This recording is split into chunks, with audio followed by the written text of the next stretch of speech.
안녕하세요. 저는 이영순이라고 합니다. 제 이야기를 들려드리고자 합니다. 제가 70을 넘기며 지금까지 살아오면서 가장 큰 결심을 하게 된 일, 바로 제 자식들과의 인연을 끊게 된 사연입니다. 제 자식들은 아들 시혁이와 딸 시영이 2명입니다. 저는 두 아이를 정말 오냐오냐 키웠습니다. 자식들이 하고 싶은 건 다 하게 해주고, 원하면 다 들어주고, 늘 그들의 행복이 제 우선이었죠. 저는 항상 자식들의 요구를 먼저 생각했습니다.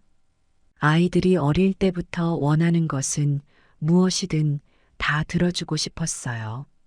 시혁이는 어릴 때부터 활달하고 호기심이 많은 아이였습니다. 새로운 장난감을 보면 사달라고 조르고, 친구들이 다니는 학원에 다니고 싶다고 하면 바로 등록시켜 달라고 했습니다. 저는 시혁이의 이런 요구를 거절할 수 없었어요. 시혁이가 원하는 것은 무엇이든 들어주면 시혁이가 행복할 것이라고 믿었기 때문입니다. 시혁이가 초등학교에 다니던 시절, 한 번은 학교에서 친구들이 가지고 있는 최신 게임기를 갖고 싶다고 조르더군요. 당시에는 그 게임기가 꽤 비쌌지만 저는 시혁이를 위해서 기꺼이 사주었습니다. 시혁이가 그 게임기를 받고 너무나 기뻐하던 모습을 아직도 기억합니다. 그 웃는 얼굴 하나만으로도 저는 충분히 행복했어요. 그러면서도 마음 한켠에는 이렇게 다 들어줘도 괜찮을까 하는 불안감이 있었지만 그저 아이의 웃음이 우선이었습니다. 딸 시영이는 시혁이와는 성향이 많이 달랐습니다. 시영이는 조용하고 차분한 아이였어요. 시영이는 어릴 때부터 무엇이든 스스로 해결하려는 성향이 강했습니다. 하지만 그렇다고 해서 시영이의 요구가 없었던 것은 아닙니다. 시영이는 자주 자기 의견을 강하게 표현하지 않았기 때문에 제가 먼저 시영이의 마음을 알아차리려고 노력했습니다. 시영이가 무엇을 원하는지, 무엇을 필요로 하는지 항상 주의 깊게 살폈습니다. 시영이가 고등학교 시절에는 공부를 잘하고 싶어 했어요. 그래서 저는 시영이의 학업을 위해 필요한 모든 것을 지원했습니다. 시영이가 원하면 과외 선생님을 붙여주고 필요한 교재는 전부 사주었습니다. 시영이가 원하는 대로 학습 환경을 조성해주기 위해 최선을 다했어요. 시영이가 성적이 오를 때마다 저는 마치 제 일처럼 기뻤습니다. 시혁이와 시영이가 성인이 되어서는 더 많은 지원이 필요하게 되었습니다. 시혁이는 대학 진학 후에도 계속해서 새로운 것에 도전하고 싶어 했습니다. 여러 가지 동아리 활동이나 해외 연수 등을 하고 싶다고 했을 때 저는 언제나 시혁이의 선택을 존중했습니다. 시혁이가 원하는 것을 할 수 있도록 물심양면으로 지원했어요. 시혁이가 다양한 경험을 통해 성장하는 모습을 보는 것이 저에게도 큰 기쁨이었기 때문입니다. 시영이는 대학 진학 후에 직장 생활을 시작하면서 독립적으로 살아가기를 원했습니다. 하지만 가끔씩 어려운 상황에 부딪힐 때면 저에게 도움을 청했습니다. 그럴 때마다 저는 시영이의 고민을 들어주고 필요한 조언을 해주었습니다. 시영이가 어려움을 극복하고 다시 일어서는 모습을 보며 저는 그저 뿌듯했습니다. 그렇게 두 아이가 원하는 대로 지원하고 응원하며 살아왔습니다. 아이들이 어릴 때부터 지금까지 저는 언제나 그들의 행복을 최우선으로 생각했습니다. 자식들이 하고 싶은 것은 무엇이든 하게 해주고 그들이 필요로 하는 것은 무엇이든 들어주고 싶었어요. 두 아이의 웃는 얼굴, 행복해하는 모습을 보며 저는 비로소 제 삶의 의미를 찾았습니다. 하지만 이런 제 노력들이 오히려 자식들에게 독이 되리라고는 생각하지 못했습니다. 저는 그저 자식들이 행복하기를 바랐을 뿐이었는데 어느 순간부터 자식들은 저를 당연한 존재로 여기기 시작했습니다. 제가 해주는 모든 것들을 당연하게 생각하고 저의 존재를 점점 무시하게 되었죠. 그때부터 저는 조금씩 마음의 상처를 받기 시작했습니다. 그러나 자식들의 행복이 저의 가장 큰 목표였기에 저는 그 상처를 감수하면서도 계속해서 자식들을 지원했습니다. 시혁이와 시영이가 원하는 것을 하도록 도와주고 그들이 필요로 하는 모든 것을 제공하며 살았습니다. 그때는 그게 부모로서 당연한 일이라고 생각했어요. 하지만 시간이 흐를수록 자식들의 무례한 언행과 저에 대한 무시가 점점 심해졌습니다.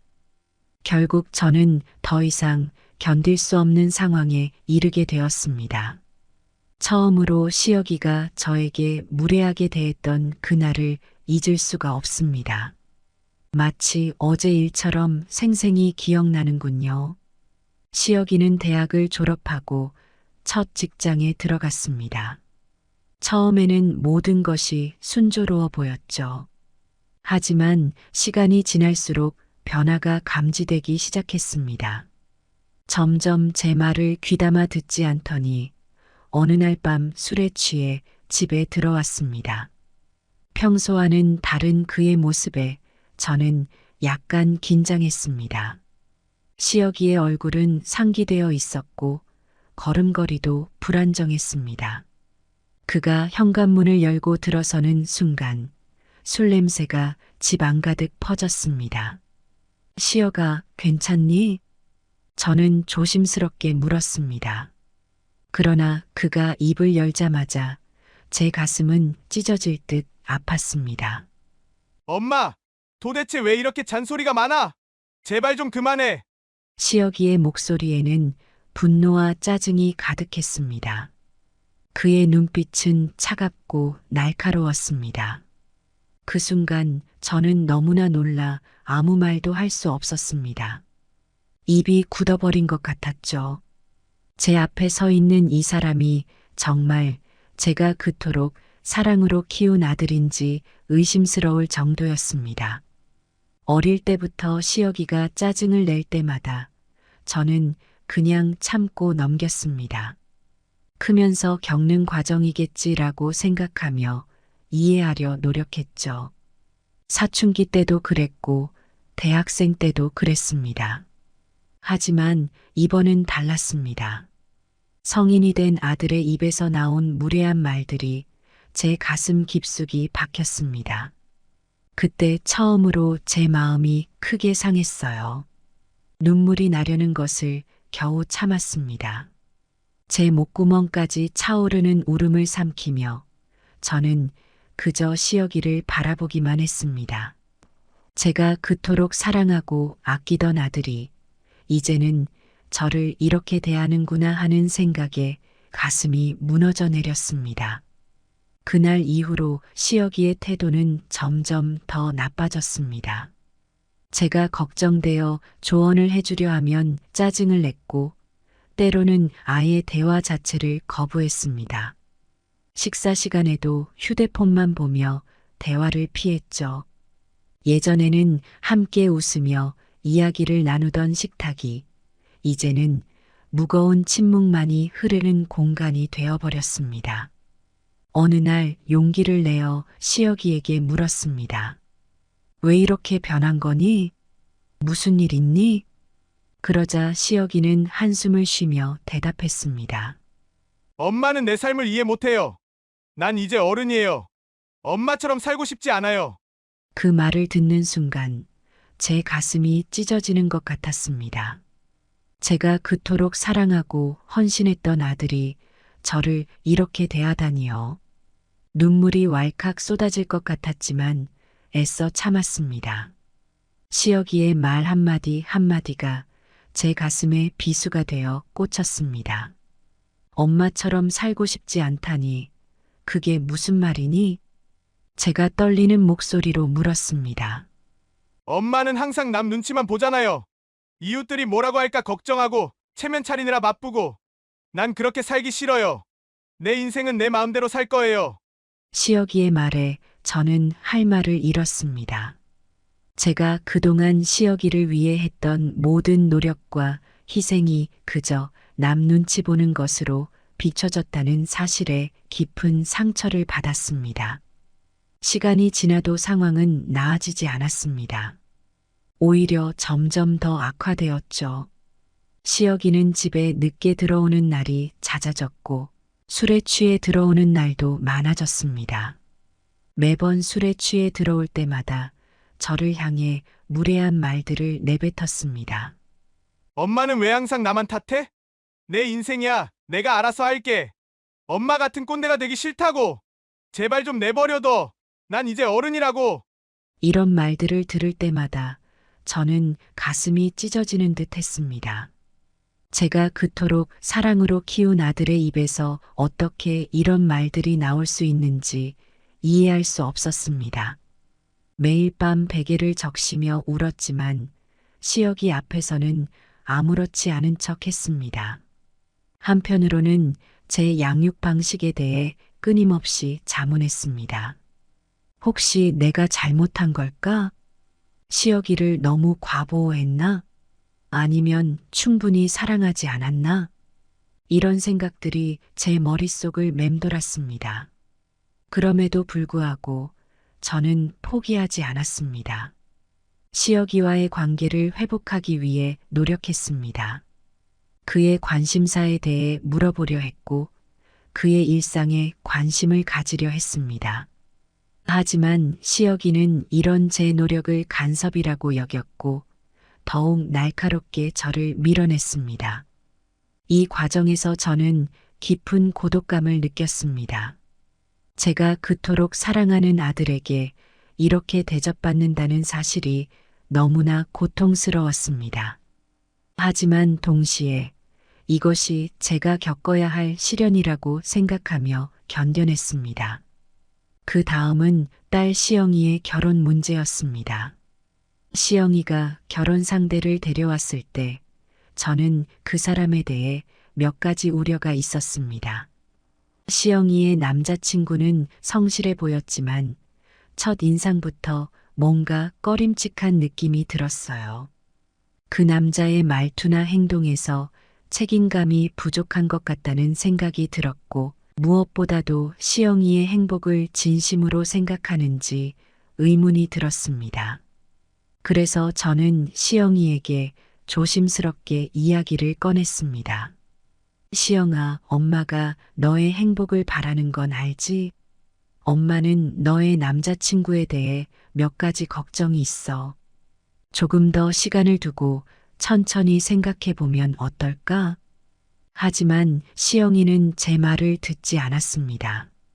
엄마는 그런 거 몰라. 내가 알아서 할게. 라며 제 의견을 완전히 무시했어요.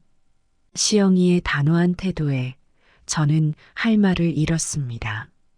그때부터 제 존재가 그들에게 아무런 의미가 없는 것처럼 느껴지기 시작했습니다. 결혼 준비 과정에서도 시영이는 제 의견을 묻는 둥 마는 둥 하고 자기 마음대로 모든 걸 진행했습니다. 시영이는 결혼식 장소부터 드레스, 하객 명단까지 모든 것을 자기 혼자 결정했습니다. 저는 몇 번이고 시영이에게 엄마도 도와줄게. 함께 준비하면 더 좋지 않을까? 라고 말했지만 시영이는 엄마, 제발 신경 쓰지 마세요. 제가 다 알아서 할게요. 라며 저를 멀리했습니다. 그때마다 제 마음은 점점 더 무너졌습니다. 시영이의 결혼식 당일 저는 그저 손님으로서 결혼식에 참석하는 느낌이었습니다. 결혼식 준비 과정에서 제 역할은 거의 없었고 시영이와 그 남자의 뜻대로 모든 것이 진행되었습니다. 결혼식이 끝난 후 시영이는 새로운 삶을 시작했습니다. 저는 그저 멀리서 시영이의 행복을 빌며 지켜볼 수밖에 없었습니다. 결혼 후에도 시영이는 저와의 관계를 회복하지 않았습니다. 시영이는 새로운 가정에 집중하면서 저와의 연락을 줄였습니다. 제가 시영이에게 전화를 걸어 안부를 물으면 시영이는 바쁘다는 핑계로 통화를 빨리 끝내려고 했습니다. 가끔씩 집에 찾아가도 시영이는 저를 반갑게 맞이하지 않았습니다. 엄마, 갑자기 오시면 곤란해요. 미리 연락이라도 주시지. 라는 말에 저는 할 말을 잃었습니다. 시영이는 결혼 후에도 저에게 의논하거나 도움을 청하는 일이 거의 없었습니다. 결혼 생활의 어려움이나 고민을 나누기보다는 그저 자기 혼자 해결하려고 했습니다. 어느 날 시영이와의 전화 통화에서 저는 시영아, 결혼 생활은 잘 지내고 있니? 힘든 일은 없니? 라고 물었습니다. 그러자 시영이는 엄마, 그만 좀 물어보세요. 제가 알아서 잘하고 있으니까요. 라고 말했습니다. 시영이의 차가운 말투에 저는 더 이상 말을 잇지 못했습니다. 시간이 지나면서 저는 점점 더 외로워졌습니다.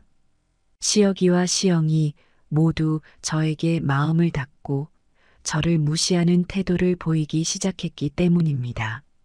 시영이의 결혼 문제로 시작된 갈등은 점점 더 깊어졌습니다. 제가 시영이의 결혼에 대해 걱정했던 부분들은 실제로 문제가 되기 시작했습니다. 시영이는 결혼 생활에서 많은 어려움을 겪고 있었지만 저에게 도움을 청하지 않았습니다. 어느 날 시영이는 사위와 크게 다툰 후 저에게 전화를 걸어 울먹이며 말했습니다. 엄마, 정말 미안해요. 제가 잘못했어요. 엄마 말이 맞았어요. 그 말을 듣는 순간 제 마음은 너무나 아팠습니다. 시영이가 그렇게 힘들어하는데도 저는 아무것도 해줄 수 없었기 때문입니다.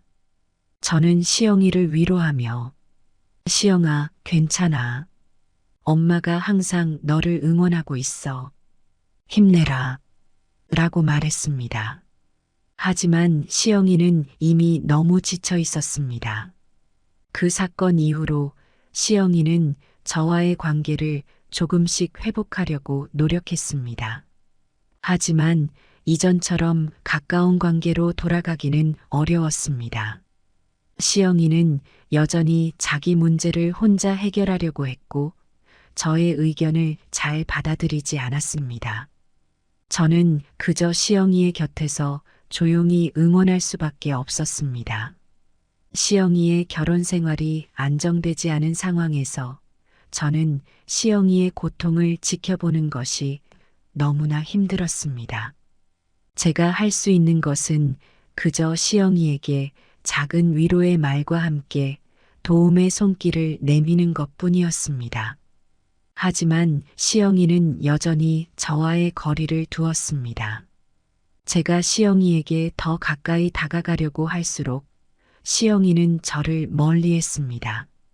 제 남편은 훌륭한 사람이었지만 자식들에게 있어서는 조금 다른 문제였습니다. 남편은 집안에서 권위적이었고 자식들에게 엄격하게 대했습니다. 반면에 저는 자식들에게 늘 따뜻하고 온화하게 대했어요. 그래서 자식들은 어려운 일이 있을 때마다 남편보다는 저를 찾았죠. 하지만 그게 오히려 저에게 더 큰 문제를 야기하게 될 줄은 몰랐습니다. 남편이 살아있을 때 시혁이와 시영이는 남편과 저를 대하는 태도에 큰 차이를 보였습니다. 남편이 집에 있을 때는 두 자식 모두 남편의 눈치를 보며 조심스럽게 행동했습니다. 특히 시혁이는 남편 앞에서 항상 긴장한 모습이었어요. 남편이 시혁이에게 공부하라거나 취직하라는 말을 할 때마다 시혁이는 고개를 숙이고 듣기만 했습니다. 그에 반해 저에게는 마음껏 불평을 늘어놓고 무례한 태도를 보이곤 했습니다. 시영이도 마찬가지였습니다. 시영이는 남편 앞에서는 얌전하게 행동했지만 저와 있을 때는 자신의 불만을 자유롭게 표현했습니다. 남편이 있을 때는 제가 자식들을 달래고 남편의 요구에 맞추도록 도왔습니다. 하지만 남편이 없는 자리에서는 자식들은 저를 무시하거나 제 의견을 묵살하기 일쑤였습니다.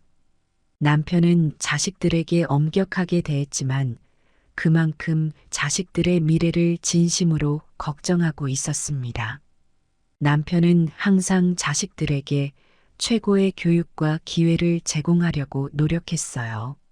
하지만 그 엄격함 때문에 자식들은 아버지를 두려워했고 그 결과 저에게 더 많은 부담이 생겼습니다.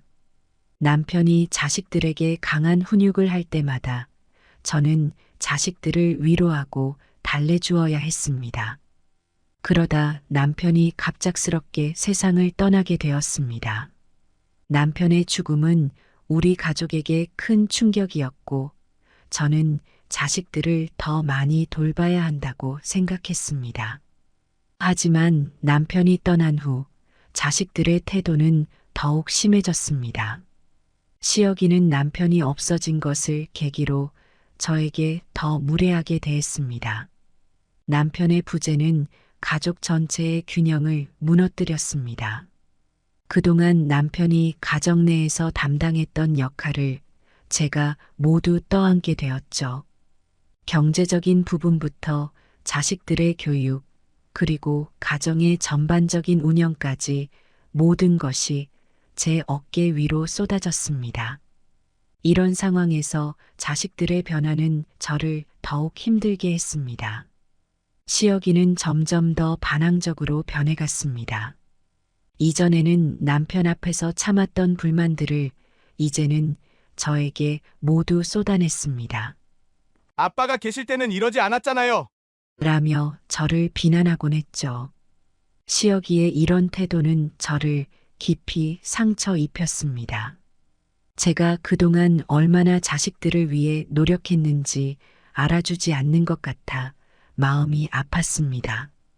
시영이의 경우는 조금 달랐습니다. 겉으로는 순종적인 척 했지만 은근히 저를 무시하는 태도를 보였습니다. 중요한 결정을 할 때마다 엄마는 잘 모르실 거예요. 제 의견을 묵살했습니다. 이런 태도는 저를 더욱 외롭고 무력하게 만들었습니다. 남편이 살아있을 때는 자식들의 이런 태도를 어느 정도 제어할 수 있었습니다. 하지만 이제는 그럴 수 있는 힘마저 없어진 것 같았습니다. 저는 점점 더 자식들과의 관계에서 소외되어 갔고 이는 제 정신적 건강에도 큰 영향을 미쳤습니다.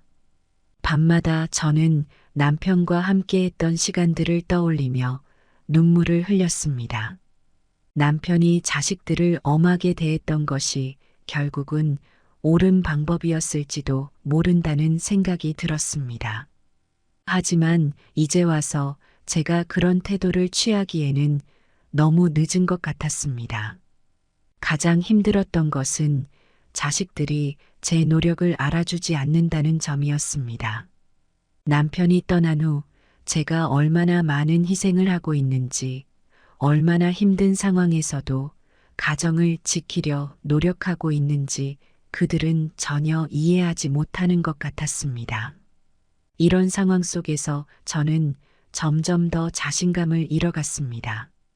때로는 제가 정말 좋은 엄마였는지 아니면 남편이 살아있을 때부터 잘못된 방식으로 자식들을 대했던 건지 의문이 들기도 했습니다.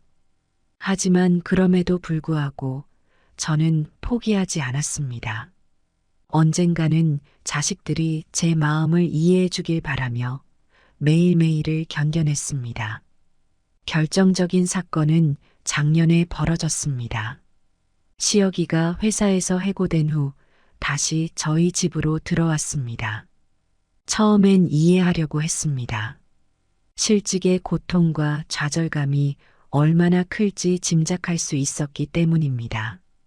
시어기가 집에 돌아왔을 때 저는 그를 따뜻하게 맞이했습니다. 괜찮아, 시어가. 새로운 기회를 찾을 거야. 엄마가 곁에 있잖아. 라고 위로했죠. 그 순간만큼은 제가 할 수 있는 최선의 말이라고 생각했습니다. 하지만 시간이 갈수록 시어기의 태도는 더욱 무례해졌습니다. 처음에는 그저 짜증 섞인 말투로 대답하는 정도였습니다. 엄마, 내버려둬요. 제발요. 라며 대화를 피하곤 했죠. 그러다 점점 그의 언행은 도를 넘어섰습니다. 매일 아침 시어기를 깨우려 할 때마다 그는 짜증을 내며 이불을 뒤집었었고 제가 준비한 아침 식사는 대부분 그대로 남아 찬장으로 들어갔습니다. 집에서 하루 종일 빈둥거리며 시간을 보내더니 밤이면 어김없이 술을 마시러 나갔습니다. 늦은 밤 술에 취해 들어오는 시어기를 보며 저는 가슴이 아팠습니다. 그의 눈은 충혈되어 있었고 옷에서는 술 냄새가 진동했습니다. 시어가, 이러지 말자. 엄마가 도와줄게. 함께 새 직장을 찾아보자. 라고 제안했지만 그는 제 말을 들으려 하지 않았습니다. 엄마, 그만 좀 간섭해요. 내 인생이에요. 라며 방문을 세게 닫아버렸습니다. 이런 날들이 계속되면서 저는 점점 더 지쳐갔습니다. 시어기를 위해 구직 정보를 찾아보고 그의 이력서를 정리해 주려 했지만 그는 이런 제 노력을 전혀 알아주지 않았습니다. 오히려 엄마, 내가 뭘 원하는지도 모르면서 왜 자꾸 참견하세요? 라며 화를 냈습니다. 그럴 때마다 저는 마음이 무너져 내렸습니다. 어느 날은 시어기가 술에 취해 들어와서는 엄마, 너 때문에 내가 이렇게 됐어. 모든 게 당신 잘못이야. 나를 왜 낳았어? 라며 저를 비난했습니다. 그 말을 듣는 순간 저는 온몸이 얼어붙는 것 같았습니다. 제가 그토록 사랑하고 아끼던 아들의 입에서 어떻게 그런 말이 나올 수 있는지 이해할 수 없었습니다. 시어가, 그게 무슨 말이니? 엄마가 뭘 잘못했는데? 떨리는 목소리로 물었습니다. 제 심장은 빠르게 뛰고 있었고 손은 떨리고 있었습니다. 시어기의 대답을 듣기가 두려웠지만 동시에 알고 싶었습니다. 엄마는 나를 너무 약하게 키웠어. 항상 나를 감싸주기만 하고 세상이 얼마나 험한지 가르쳐주지 않았잖아. 이제 와서 내가 어떻게 살아남으라고. 시어기의 목소리는 날카로웠고 그의 눈에는 분노와 원망이 가득했습니다. 시어기의 말 한마디 한마디가 제 가슴에 비수가 되어 꽂혔습니다. 그동안 제가 시어기를 위해 했던 모든 노력과 사랑이 헛된 것이었다는 듯한 그의 말에 저는 깊은 상처를 받았습니다. 제가 밤새 공부하는 그를 위해 따뜻한 차를 준비하고 시험 전날 밤잠을 설쳐가며 그의 컨디션을 챙겼던 모든 순간들이 무의미해지는 것 같았습니다. 난 엄마처럼 살기 싫어. 항상 남 눈치 보고 자기 주장도 못하고 그래서 내가 이렇게 된 거라고. 시어기는 계속해서 저를 비난했습니다. 그의 말 속에는 오랫동안 쌓아온 불만과 분노가 담겨 있었습니다. 시어기의 말은 계속되었고 저는 그저 그 자리에 서서 듣기만 했습니다. 눈물이 볼을 타고 흘러내렸지만 저는 아무 말도 할 수 없었습니다. 제 인생을 바쳐 키운 아들에게 이런 대접을 받는다는 사실이 너무나 고통스러웠습니다. 그 순간 저는 제가 얼마나 외롭고 무력한 존재인지를 처절하게 깨달았습니다. 그 순간 저는 더 이상 참을 수 없었습니다. 자식에게 그렇게까지 무시를 당하면서 살아온 제 삶이 너무나 초라하게 느껴졌습니다. 지금까지 제가 했던 모든 희생과 노력이 한순간에 무너지는 것 같았습니다. 제 인생의 대부분을 시어기를 위해 바쳤는데 그것이 오히려 그를 망치는 결과를 낳았다는 생각에 가슴이 찢어지는 듯 했습니다. 시어가, 그만해. 저는 떨리는 목소리로 말했습니다. 하지만 시어기는 제 말을 듣지 않았습니다. 그는 계속해서 저를 비난하고 모욕했습니다. 술에 취해 이성을 잃은 채 그는 평소에 품고 있던 모든 불만을 쏟아냈습니다. 그의 말 속에는 오랫동안 쌓아온 분노와 좌절감이 고스란히 담겨 있었습니다. 엄마는 왜 아빠처럼 강하지 못했어? 왜 나를 제대로 키우지 못했냐고! 시어기의 목소리가 점점 더 커졌습니다. 그의 얼굴은 붉게 달아올라 있었고 주먹을 꽉 쥐고 있었습니다. 그 말을 듣는 순간 저는 무언가가 끊어지는 것을 느꼈습니다. 지금까지 참아왔던 모든 감정이 한꺼번에 터져 나왔습니다. 제 가슴속 깊은 곳에서 오랫동안 억눌러왔던 분노와 슬픔, 그리고 절망감이 한꺼번에 솟구쳐 올랐습니다. 시어가, 이제 그만해. 저는 소리쳤습니다. 제 목소리는 떨리고 있었지만 그 안에는 단호함이 담겨 있었습니다. 너 지금 무슨 말을 하는 줄 아니? 내가 너를 위해 얼마나 많은 것을 포기하고 희생했는지 알기나 해. 시어기는 잠시 멈칫했지만 곧 다시 비난을 이어갔습니다. 그래, 희생했다고? 그럼 이제 와서 그걸로 나를 올가매려고 하는 거야? 난 그런 희생 원한 적 없어. 그의 목소리에는 여전히 분노가 가득했지만 어딘가 모르게 흔들리는 듯한 느낌도 들었습니다. 그 순간 저는 더 이상 참을 수 없었습니다. 눈물을 흘리며 말했습니다. 시어가, 이제 그만 나가주렴. 더 이상 이렇게 살 수 없어. 제 목소리는 작았지만 그 안에는 결연한 의지가 담겨 있었습니다. 시어기는 잠시 놀란 듯 저를 바라보더니 이내 문을 세게 닫고 나갔습니다. 문이 닫히는 소리가 집안에 울려 퍼졌고 그 소리는 마치 제 가슴을 찢는 것 같았습니다. 그가 나간 후 저는 그 자리에 주저앉아 울었습니다. 자식에게 그렇게까지 무시를 당하면서 살아온 제 삶이 너무나 초라하게 느껴졌습니다. 한동안 저는 그저 그 자리에 앉아 흐느낄 수밖에 없었습니다. 제 눈물은 마치 멈출 줄 모르는 강물처럼 계속해서 흘러내렸습니다. 그날 이후 저는 깊은 우울감에 빠졌습니다. 매일 밤 잠들기 전 제가 어디서부터 잘못된 것인지 곰곰이 생각해 보았습니다.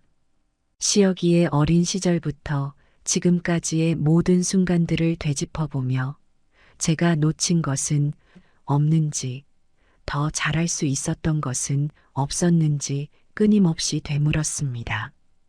혹시 제가 시어기를 너무 약하게 키운 것일까요? 세상의 험난함을 제대로 가르치지 못한 것일까요? 아니면 남편이 살아있었다면 이런 일이 일어나지 않았을까요?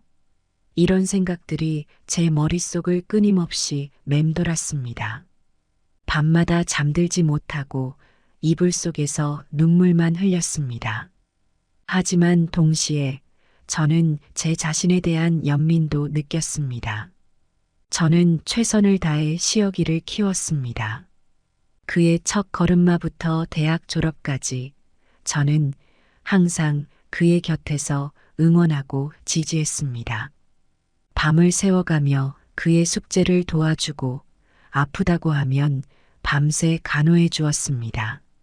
사랑과 헌신으로 가득 찬 삶을 살았는데 그것이 왜 이렇게 비난받아야 하는 것인지 이해할 수 없었습니다. 그럼에도 불구하고 이 사건은 제게 큰 깨달음을 주었습니다. 자식을 사랑하는 것과 자신을 사랑하는 것 사이의 균형이 얼마나 중요한지를 알게 되었습니다. 지나친 희생과 헌신이 오히려 자식을 약하게 만들 수 있다는 것도 깨달았습니다. 결국 저는 큰 결심을 했습니다. 시혁이와 시영이에게 더 이상 저를 무시하는 것을 용납하지 않기로요.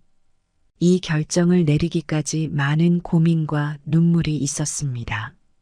밤마다 잠 못 이루며 제 인생을 돌아보았고, 이제는 변화가 필요하다는 것을 깨달았습니다.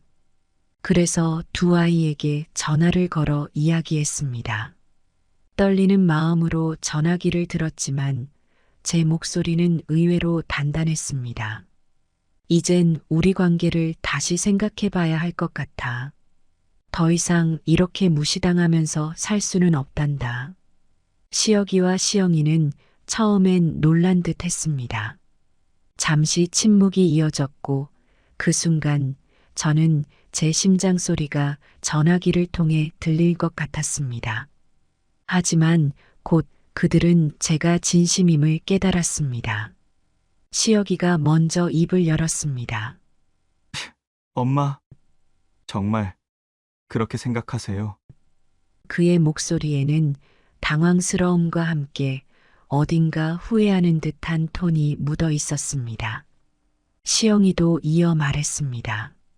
엄마, 우리가 많이 잘못했네요. 하지만 갑자기 이러시면. 저는 그들의 말을 끊고 다시 한번 제 입장을 분명히 했습니다. 이건 갑작스러운 게 아니야. 오랫동안 고민하고 생각한 끝에 내린 결정이란다. 너희들도 이제 어른이니 내 입장을 이해해 주길 바래.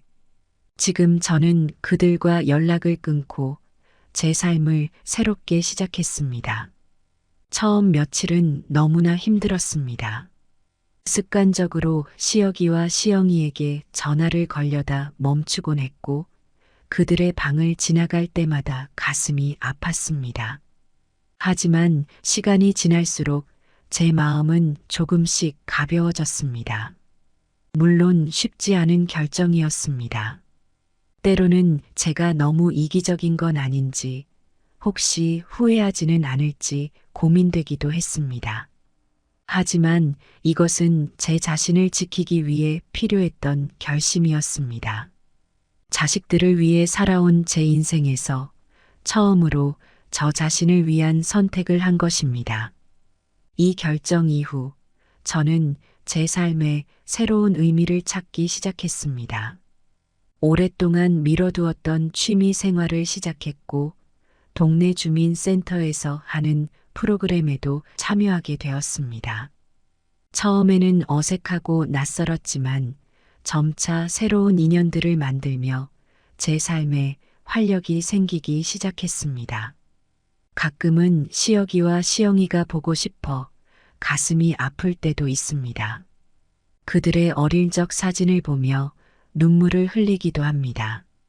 하지만 동시에 이것이 우리 모두에게 필요한 시간이라는 것을 알고 있습니다. 그들도 이 시간을 통해 성장하고 부모의 소중함을 깨달을 수 있기를 바랍니다. 저는 이 이야기를 통해 많은 분들이 제 상황에 공감할 수 있기를 바랍니다. 자식이 부모를 무시하는 행동을 당연하게 여겨서는 안 됩니다. 우리 부모 세대는 자식을 위해 모든 것을 희생하는 것이 미덕이라고 배웠지만 때로는 그것이 오히려 독이 될 수 있다는 것을 깨달았습니다. 자식을 사랑하는 것도 중요하지만 자신을 지키는 것도 중요합니다. 자식에 대한 사랑이 자신을 완전히 잃어버리는 지경에 이르러서는 안 됩니다. 건강한 관계는 서로를 존중하고 이해하는 데서 시작됩니다. 부모라고 해서 무조건적인 희생만을 강요받아서는 안 됩니다. 만약 저처럼 비슷한 상황에 놓인 분들이 있다면 용기를 내어 자신의 목소리를 내길 바랍니다. 처음에는 두렵고 어려울 수 있습니다. 자식들과의 관계가 완전히 끊어질까봐 걱정될 수도 있습니다. 하지만 자신을 사랑하고 존중하는 것이 먼저입니다. 그래야만 진정으로 건강한 가족 관계를 만들어갈 수 있습니다. 이 결정을 통해 저는 많은 것을 배웠습니다. 자신을 사랑하는 것의 중요성, 건강한 경계선을 설정하는 법, 그리고 진정한 가족의 의미에 대해 깊이 생각하게 되었습니다. 이것은 끝이 아니라 새로운 시작입니다. 언젠가 시혁이와 시영이가 이 모든 것을 이해하고 우리가 더 성숙한 관계로 발전할 수 있기를 희망합니다. 여러분도 자신의 삶에서 용기 있는 선택을 하시기 바랍니다. 그것이 비록 어렵고 고통스러운 과정일지라도 결국에는 여러분을 더 강하고 행복한 사람으로 만들어줄 것입니다. 부모로서의 사랑과 개인으로서의 자아 존중 사이에서 균형을 찾는 것, 그것이 우리 모두가 지향해야 할 목표일 것입니다. 여러분, 제 이야기를 들어보시겠어요? 저는 박인순이라고 합니다. 올해 64이 됐어요. 제 인생에서 가장 행복했던 날은 아마도 제 아들 근수의 결혼식이 아니었을까 싶어요. 그날 저는 처음으로 제 며느리를 만났습니다. 아, 그 애가 얼마나 예쁘고 단정해 보였는지 몰라요. 결혼식장에 들어서는 순간부터 주변 하객들의 시선을 사로잡더라고요. 하얀 웨딩드레스를 입은 모습이 꼭 천사 같았어요. 어머님, 앞으로 잘 부탁드립니다. 며느리가 제게 인사를 하는데 목소리도 참 고왔어요. 저는 그 자리에서 며느리의 손을 꼭 잡고 말했죠. 우리 며느리 정말 예쁘구나. 앞으로 우리 근수랑 잘 살아. 그 순간 며느리의 눈에서 눈물이 글썽였어요. 감동했나 봐요. 저도 덩달아 눈물이 나더라고요. 얼마나 가슴 뭉클한 순간이었는지 몰라요. 결혼식이 끝나고 신혼여행을 다녀온 뒤 저는 아들 부부를 저녁 식사에 초대했어요. 제가 직접 요리한 음식들로 상을 차렸죠. 둘 다 얼마나 맛있게 먹던지 그 모습을 보니 제 마음도 덩달아 뿌듯해지더라고요. 어머님, 정말 맛있어요. 제가 요리를 배워야겠어요. 며느리가 수줍게 말하는데 저는 그저 웃으며 대답했어요. 괜찮아. 천천히 배우면 돼. 내가 가끔 해줄게. 그렇게 두 사람의 새 출발을 축복해주며 저는 정말 행복했어요. 결혼한 지 6개월쯤 지났을 때의 일이에요. 그날도 평소와 다름없는 하루였죠. 일터에서 일하고 있는데 갑자기 병원에서 전화가 왔어요. 근수가 오토바이 사고로 다쳤다는 거예요. 그 순간 제 다리에 힘이 풀리더라고요. 어찌나 놀랐던지 전화를 받자마자 택시를 잡아타고 병원으로 달려갔어요. 병원에 도착하니 수술실 앞에서 며느리가 울고 있더라고요. 어머님, 며느리가 저를 보자마자 와락 안기며 울음을 터뜨렸어요. 저도 덩달아 울면서 며느리를 안아줬죠. 그때 의사 선생님이 나오셔서 수술 결과를 알려주셨어요. 다행히 생명에는 지장이 없지만 하반신 마비가 왔다고 하더라고요. 그 말을 듣는 순간 제 눈앞이 캄캄해졌어요. 어떻게 이런 일이? 우리 근수가. 저는 그 자리에서 주저앉아 울었어요. 하지만 며느리는 달랐어요. 울면서도 의사 선생님께 재활 치료에 대해 꼼꼼히 물어보더라고요. 그 모습을 보니 제가 다시 정신을 차려야겠다는 생각이 들었어요. 근수가 의식을 되찾은 후 우리는 함께 힘을 모아 재활에 전념했어요. 며느리는 정말 대단했어요. 낮에는 자신의 카페를 운영하면서도 틈틈이 병원에 와서 근수를 돌봤거든요. 밤에는 재활 운동을 도와주고 근수의 마음을 다독여 주었죠. 여보, 우리 함께 이겨낼 수 있어. 당신은 혼자가 아니야. 며느리의 그 한마디에 근수도 힘을 내더라고요. 저는 그 모습을 보며 며느리에게 정말 고마웠어요. 아들의 불행 속에서도 이렇게 든든한 며느리가 있다는 게 얼마나 다행인지 몰라요. 그래서 저는 결심했어요. 아들 부부를 위해 더 큰 아파트를 사주기로 한 거죠. 휠체어를 타고 다녀야 하는 근수를 위해 넓은 공간이 필요했거든요. 그리고 며느리도 집과 가게가 가까우면 좋을 것 같아서요. 며느리에게 이 생각을 말했더니 처음에는 사양하더라고요. 어머님, 이렇게 큰 선물을 어떻게 받나요? 부담스러워요. 하지만 저는 고집을 부렸어요. 이건 너희를 위한 거야. 근수 재활에도 도움될 거고 너도 좀 더 편하게 살 수 있을 거야. 결국 며느리도 동의했고 우리는 새 아파트로 이사를 했어요. 근수의 재활에 맞춰 욕실과 문들을 개조했죠. 새 집에서 생활하는 아들 부부를 보니 제 마음이 한결 가벼워지더라고요. 시간이 흘러 어느덧 근수의 사고로부터 1년이 지났어요. 그 사이 우리 며느리는 정말 대단한 모습을 보여줬답니다. 아들을 돌보면서도 자신의 카페 사업을 열심히 했거든요. 처음에는 작은 카페로 시작했는데 점점 손님들이 늘어나더라고요. 며느리의 따뜻한 미소와 맛있는 커피 때문이었겠죠. 어머님, 오늘은 카페에 새로운 메뉴를 출시했어요. 한번 맛보러 오세요. 며느리가 이렇게 연락하면 저는 얼마나 기뻤는지 몰라요. 카페에 가보면 늘 활기찬 모습으로 일하는 며느리가 있었죠. 손님들과 대화하며 웃는 모습이 너무나 예뻐 보였어요. 그러면서도 틈틈이 집에 들러 근수를 챙기는 모습을 보면 정말 대단하다는 생각이 들었어요.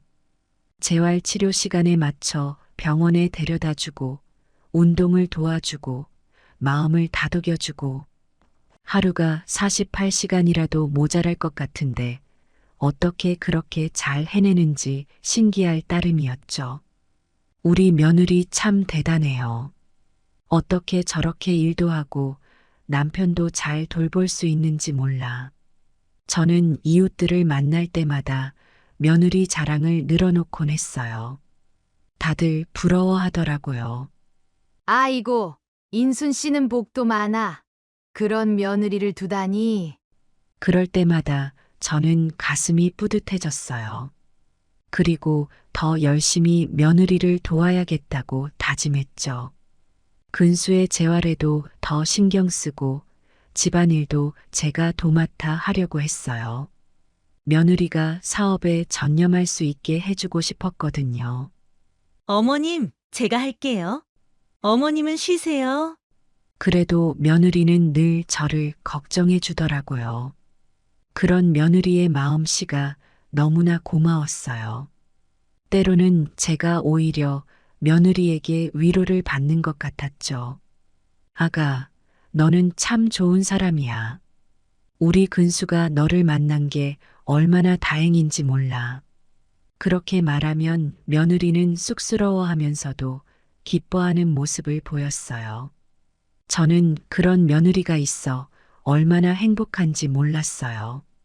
아들의 불행 속에서도 이렇게 든든한 지원군이 있다는 게 얼마나 감사한 일인지. 어느 날 며느리가 저를 찾아왔어요. 얼굴에 고민이 가득한 표정이더라고요. 어머님, 잠깐 시간 괜찮으세요? 저는 며느리를 안으로 들였죠. 차를 한 잔 내오면서 물었어요. 무슨 일이니? 근수 때문에 걱정되는 거라도 있어? 며느리는 고개를 저었어요. 아니요. 근수 오빠는 괜찮아요. 요즘 재활도 열심히 하고 있어요. 그러더니 잠시 망설이다가 말을 꺼내더라고요. 사실 카페 확장을 생각하고 있어요. 저는 깜짝 놀랐어요. 카페를 더 크게 한다고? 그거 참 좋은 생각이구나. 며느리는 기쁜 듯이 고개를 끄덕였어요. 네, 요즘 손님들이 많이 늘어나서요. 더 넓은 공간이 필요할 것 같아요. 하지만 곧 표정이 어두워지더라고요. 그런데 문제는 자금이 부족해요. 은행에 대출을 신청했는데 금액이 좀 모자라더라고요. 저는 며느리의 말을 듣고 잠시 생각에 잠겼어요. 그리고는 결심을 했죠. 얼마나 부족한데?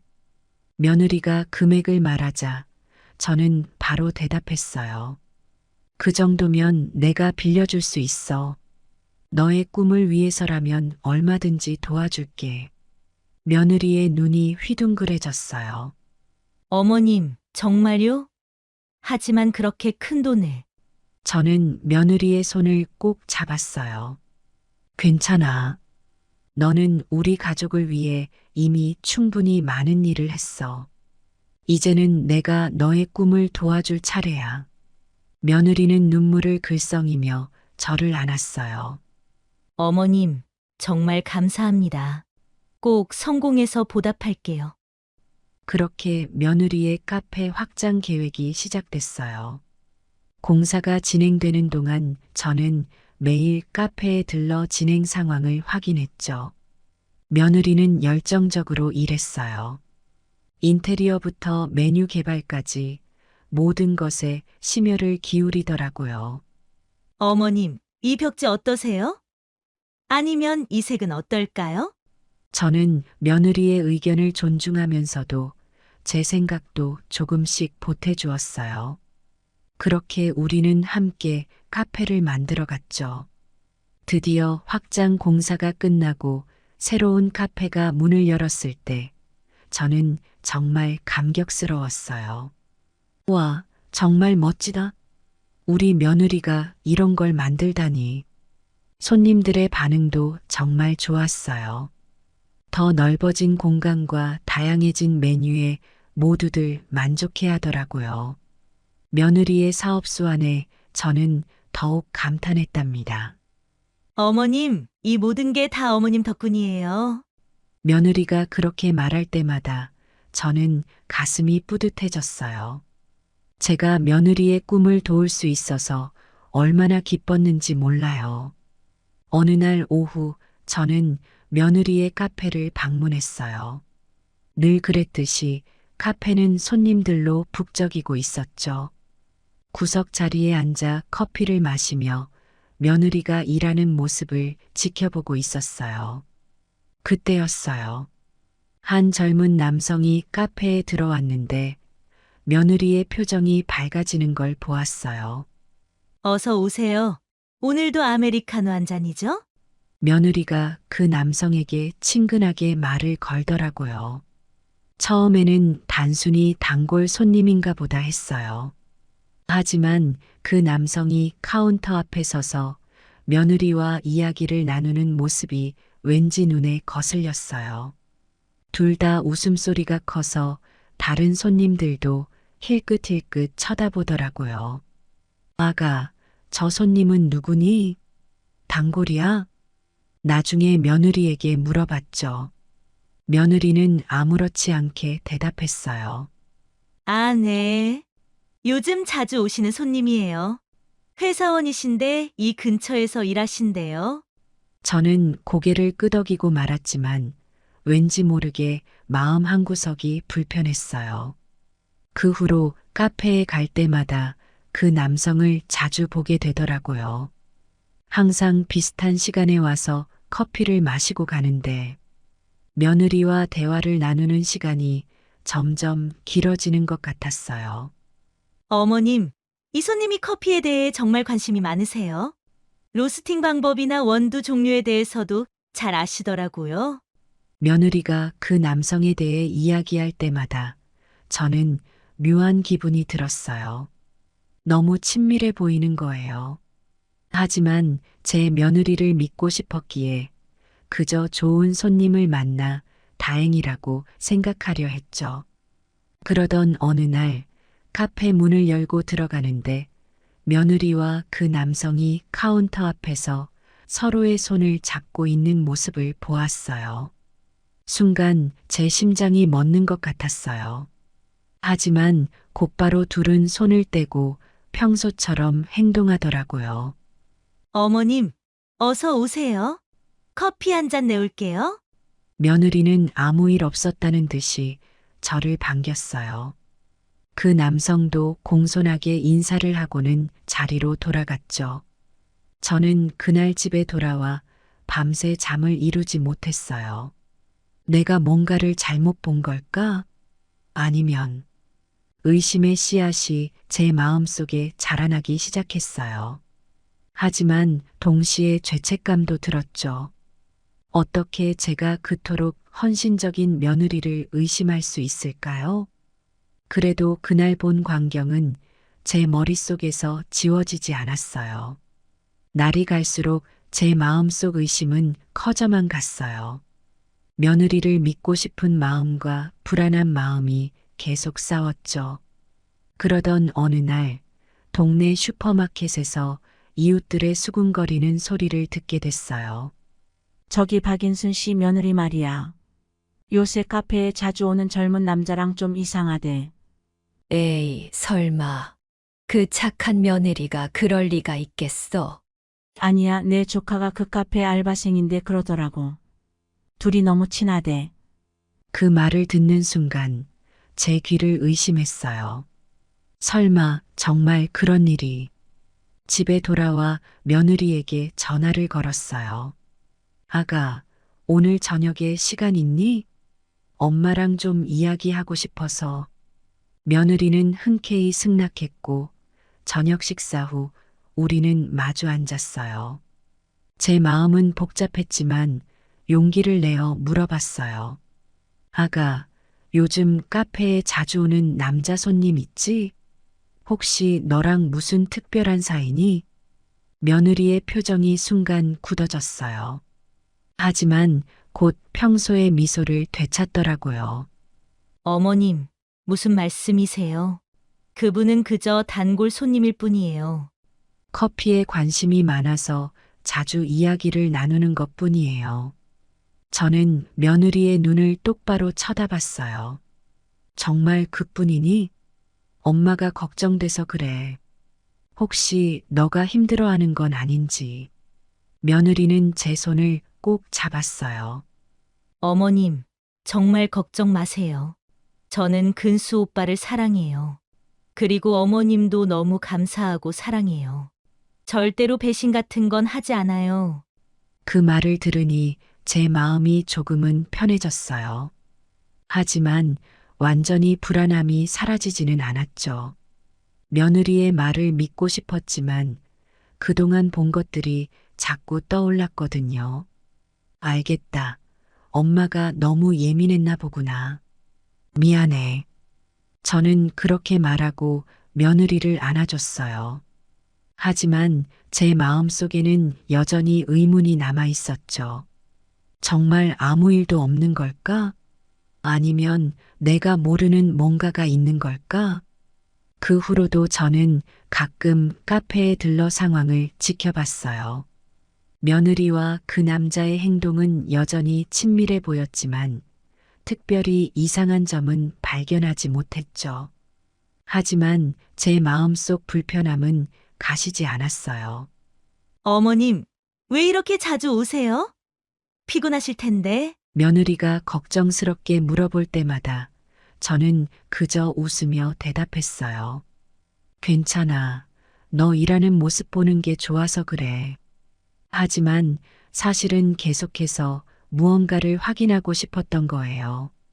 제 의심이 틀렸다는 걸 확인하고 싶었던 거죠. 그렇게 시간이 흘러갔어요.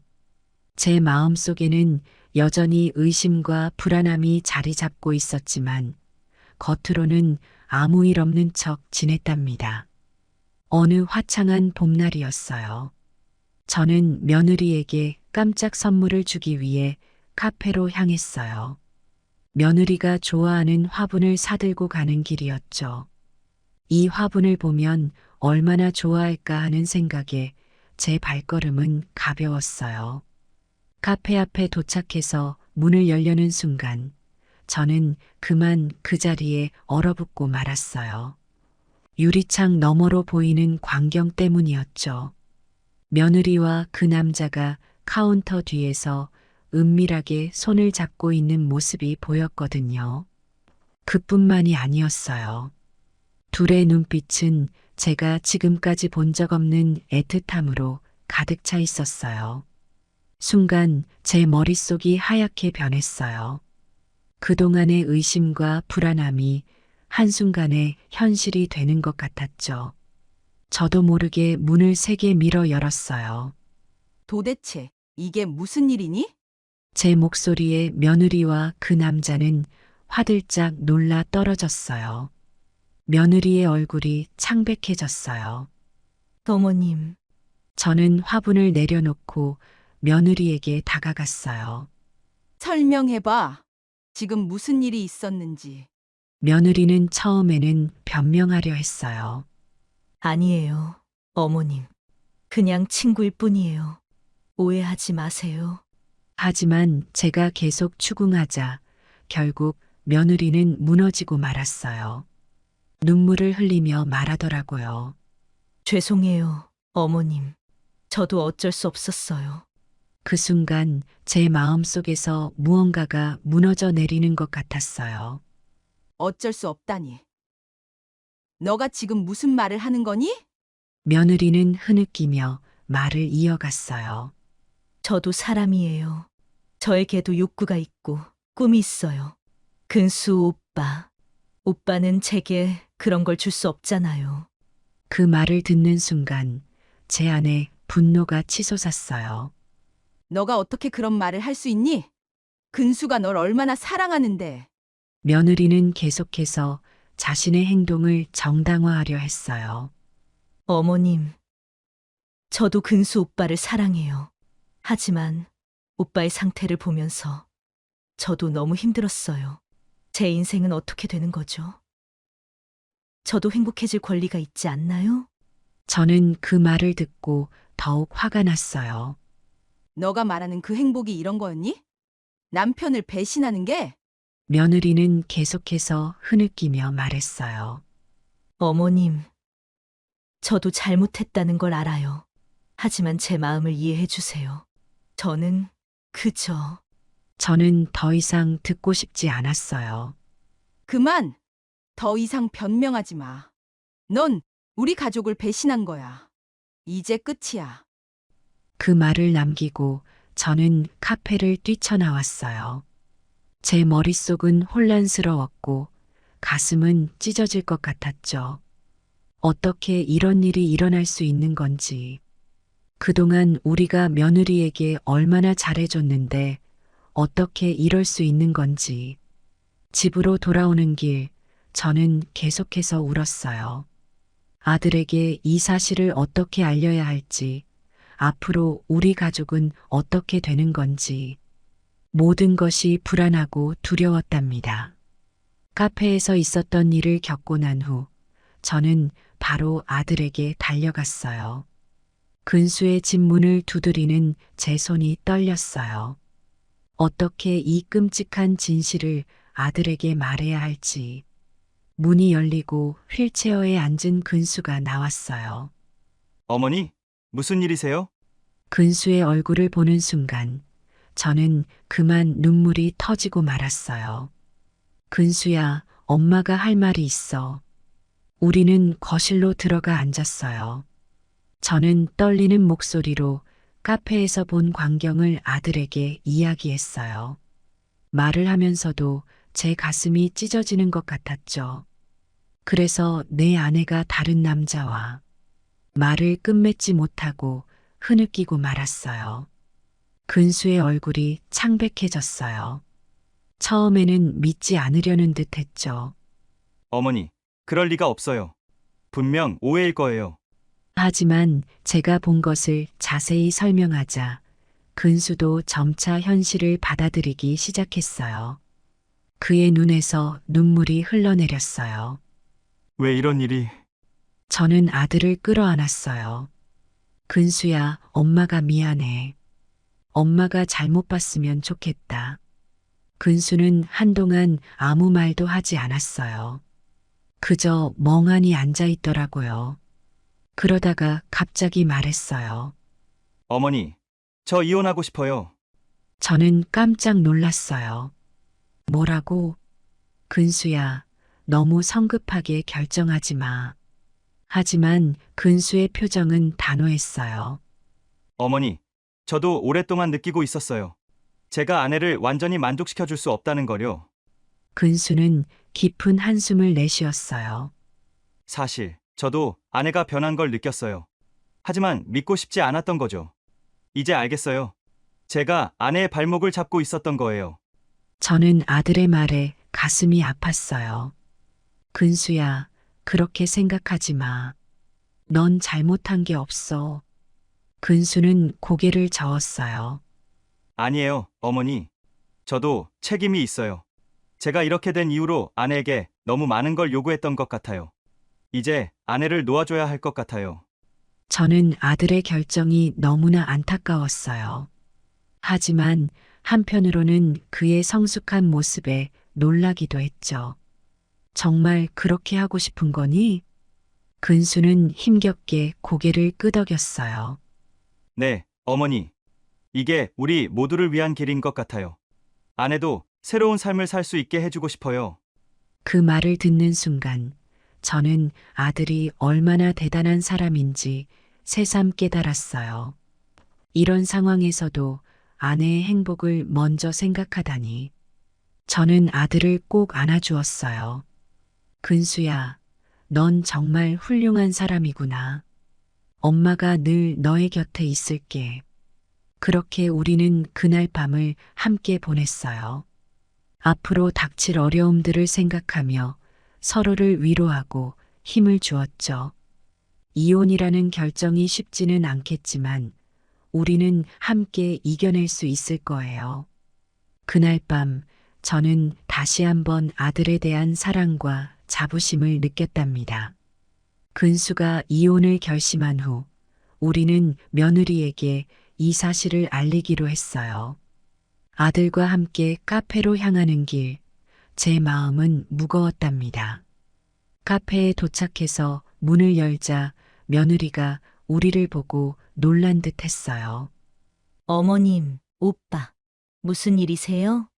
며느리의 목소리가 떨렸어요. 아마도 제가 본 광경을 근수에게 말했을 거라고 짐작한 것 같았죠. 근수가 입을 열었어요. 우리 이야기 좀 할까? 우리는 카페 한쪽 구석에 자리를 잡았어요. 며느리의 얼굴이 창백해져 있었죠. 난 이혼하고 싶어. 근수의 말에 며느리는 눈을 크게 뜨고 놀랐어요. 뭐라고요? 오빠, 갑자기 왜 그러세요? 근수는 조용히 대답했어요. 다 알고 있어. 너가 다른 남자와. 며느리의 얼굴에서 핏기가 싹 가셨어요. 그러더니 갑자기 울음을 터뜨리며 근수의 손을 잡았죠. 오빠, 미안해요. 정말 미안해요. 하지만 제발 이혼은 하지 말아요. 저는 그 모습을 보며 가슴이 아팠어요. 한때 우리 가족이었던 사람이 이렇게 무너지는 걸 보는 게 쉽지 않았거든요. 왜 그래? 넌 이미 다른 사람이 생겼잖아. 근수의 말에 며느리는 고개를 저었어요. 아니에요, 오빠. 그건 그냥 실수였어요. 제가 잠시 혼란스러워서 그랬어요. 하지만 정말 사랑하는 건 오빠예요. 저는 그 말을 듣고 화가 치밀었어요. 지금 무슨 말을 하는 거니? 너가 한 행동이 얼마나 잘못됐는지 알기는 하는 거야? 며느리는 저를 보며 울먹였어요. 어머님, 정말 죄송해요. 제가 정신이 나갔었나 봐요. 하지만 이제 정신 차렸어요. 다시 예전처럼 살고 싶어요. 근수는 고개를 저었어요. 미안해. 하지만 난 이미 결심했어. 그 말에 며느리는 더욱 격렬하게 울기 시작했어요. 오빠, 제발요. 우리 다시 시작해봐요. 제가 잘못했어요. 앞으로는 절대 그러지 않을게요. 저는 그 모습을 보며 복잡한 감정이 들었어요. 분명 며느리의 잘못은 크지만 한편으로는 가족이 깨지는 게 안타까웠거든요. 어머님, 제발 오빠를 설득해 주세요. 저 정말 이혼하기 싫어요. 며느리가 저를 바라보며 애원했어요. 하지만 저는 고개를 저었죠. 미안하구나. 하지만 이건 너희 둘이 결정할 일이야. 시간이 흐르면서 며느리의 태도가 점점 달라졌어요. 처음에는 울며 애원하더니 나중에는 화를 내기 시작했죠. 오빠, 이렇게 하면 안 돼요. 내가 얼마나 희생했는데. 오빠 사고 이후로 내가 얼마나 힘들었는지 알아요? 그 말에 근수의 표정이 어두워졌어요. 저는 더 이상 참을 수가 없었죠. 그만해. 너가 한 행동이 얼마나 이기적인 줄 알아? 결국 그날의 대화는 아무런 결론 없이 끝났어요.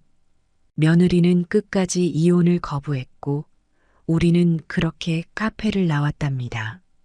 집으로 돌아오는 길 근수가 말했어요. 어머니, 저 정말 이렇게 하는 게 맞을까요? 저는 아들의 손을 꼭 잡아주었어요. 근수야, 이건 네 인생의 문제야. 너가 결정한 대로 하렴. 엄마는 언제나 너 편이야.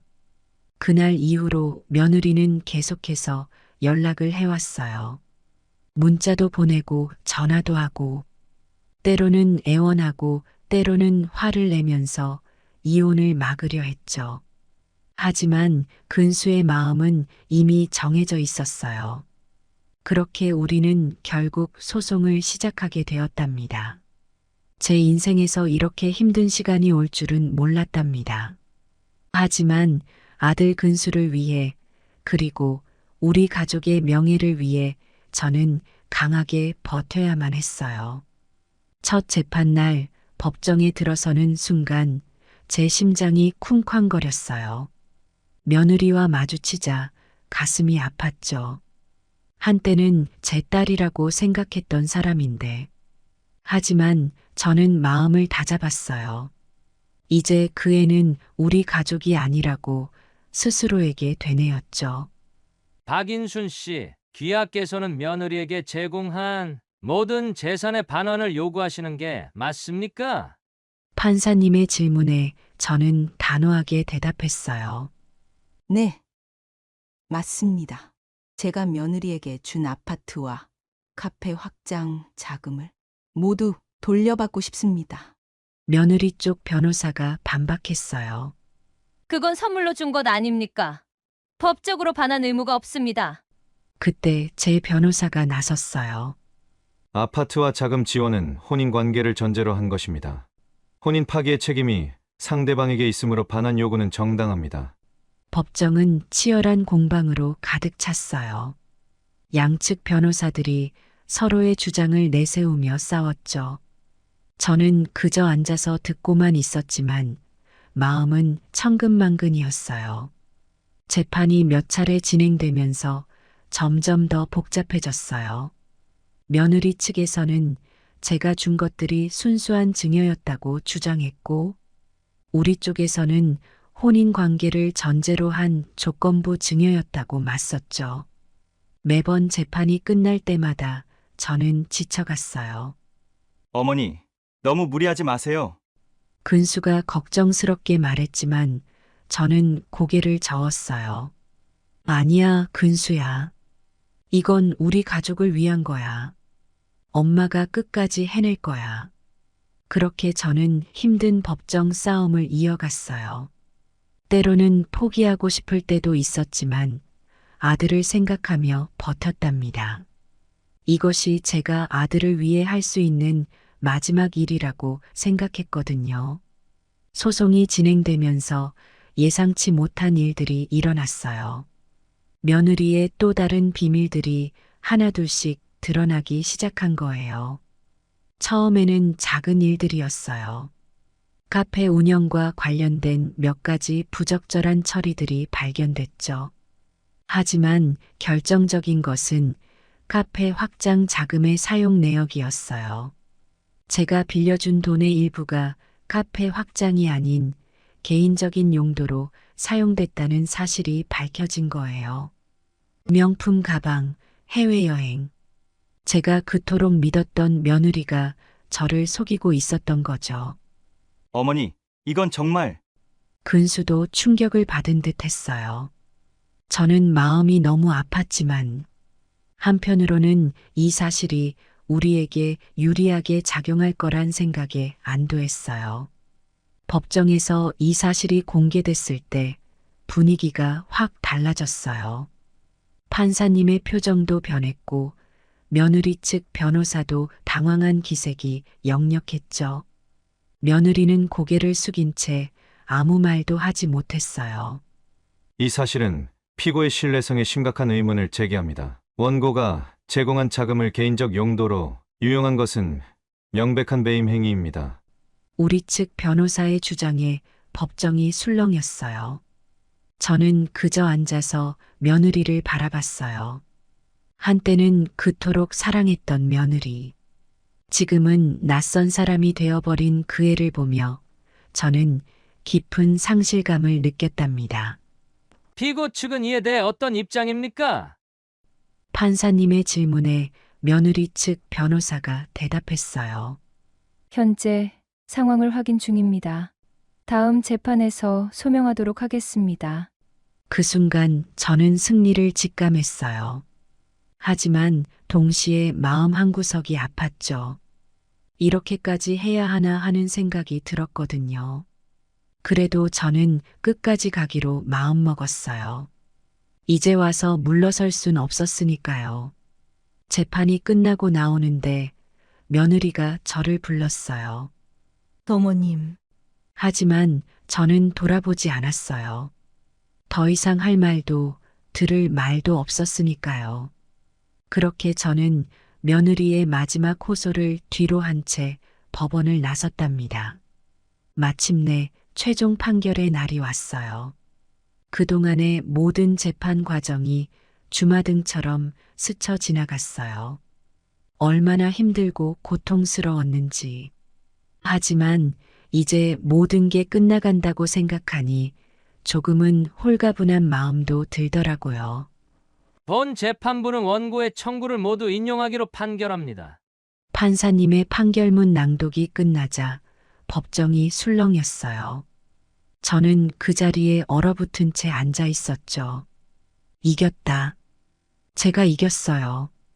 며느리는 받았던 재산을 모두 반환해야 하고 카페의 소유권도 제게 넘어오게 됐어요. 어머니, 끝났어요. 근수가 제 손을 꼭 잡아주었어요. 저는 그제서야 눈물이 났어요. 기쁨, 슬픔, 후회. 그때 제 감정을 정확히 뭐라고 표현해야 할지 모르겠어요.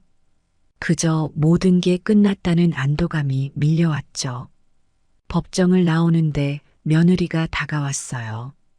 어머님, 정말 이렇게 끝내실 건가요? 저는 잠시 멈춰 섰어요. 며느리의 눈에는 눈물이 고여 있었죠. 하지만 저는 더 이상 동요하지 않았어요. 이미 끝난 일이야. 이제 각자의 길을 가자. 그 말을 남기고 저는 돌아섰어요. 뒤에서 며느리가 흐느끼는 소리가 들렸지만 저는 돌아보지 않았어요.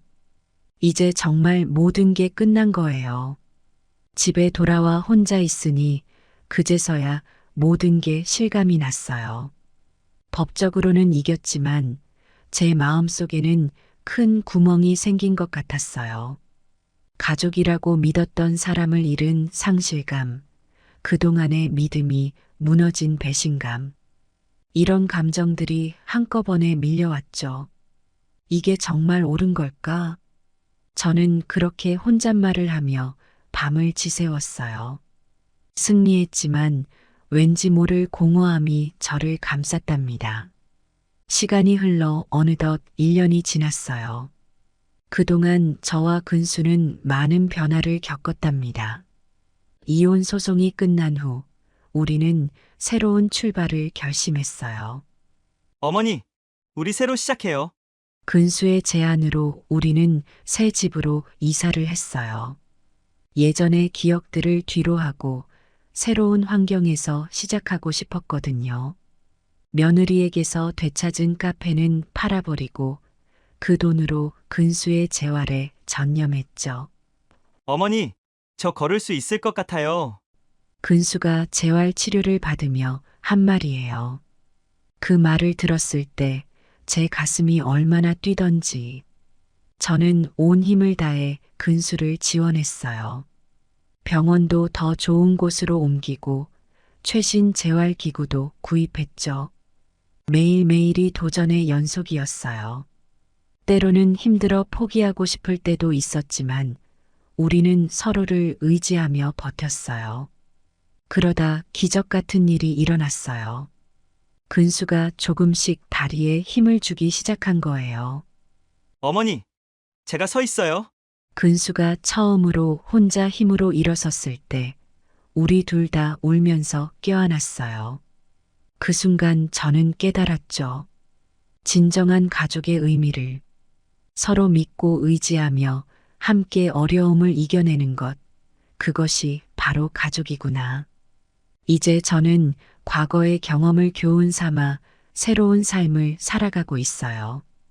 더 이상 물질적인 것에 연연하지 않고 진정한 사랑과 신뢰의 가치를 알게 됐죠. 근수와 저는 이제 그 어느 때보다 가까워졌어요. 어머니, 저 이렇게 행복해도 될까요? 근수가 농담처럼 던진 말에 저는 웃으며 대답했어요. 당연하지. 너는 이만큼 힘든 시간을 이겨냈잖아. 가끔 옛 며느리 생각이 날 때도 있어요. 하지만 이제는 미움보다는 안타까움이 더 크답니다. 그 애도 자신만의 인생을 살아가고 있겠죠. 며느리에 대해 말씀드리자면 처음엔 정말 미워하고 원망했어요.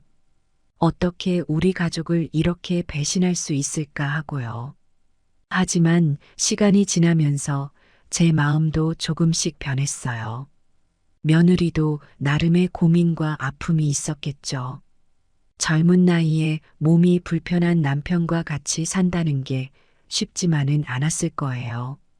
물론 그렇다고 해서 며느리의 행동이 정당화될 순 없겠지만 이제는 조금은 이해할 것 같아요. 우리 모두 완벽할 순 없으니까요. 여러분이 제 입장이었으면 어떻게 하셨을 것 같나요? 아들에게 헌신적인 며느리, 아들을 위해 모르는 척 했었어야 했을까요? 지금 며느리가 어떻게 지내는지 궁금하기도 해요. 잘 지내고 있겠죠? 새 삶에 적응해 가고 있겠죠? 가끔 그의 생각이 날 때면 행복하게 살았으면 좋겠다고 생각해요. 결국 우리 모두 각자의 길을 가고 있지만 한때 가족이었던 인연. 그 애도 좋은 추억으로 간직하고 있길 바랍니다.